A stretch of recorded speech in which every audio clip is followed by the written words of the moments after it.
mga kayumans? Good morning at Happy New Year sa inyo. Welcome back sa ating YouTube channel mga kayumans.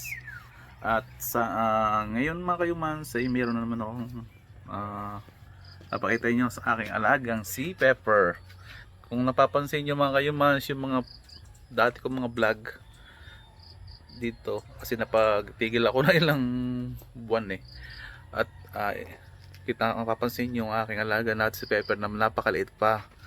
So itong asong ito, sobrang likod, balibhasa bagong ligo tamo. Aray, ay!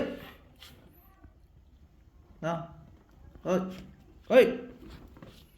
Ang kulit mo ha? Ang kulit mo. Hoy! Alam na nakatuwa ka. Kulit mo ha? Oh. Ay. Ngayon, tingnan nyo. Ayan na. Si Pepper yan oh.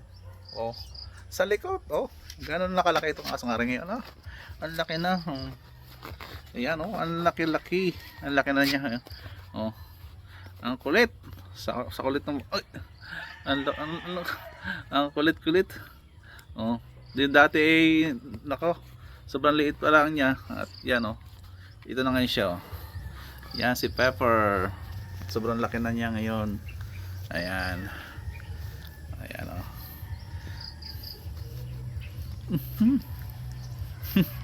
Ang kulit-kulit niya.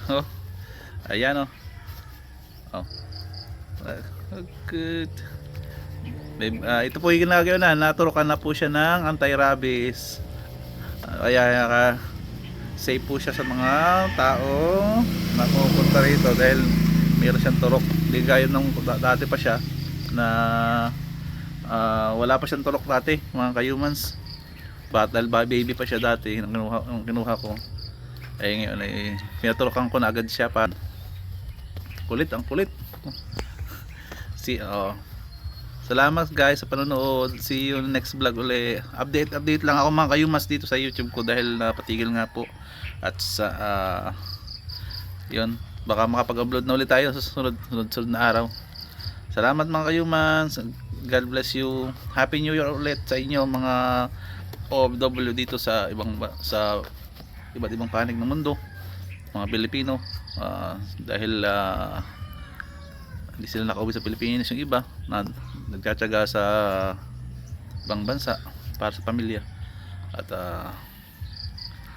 sana swerte nitong mga 2024, swerte para sa atin. At God bless you po sa inyong lahat. Bye bye.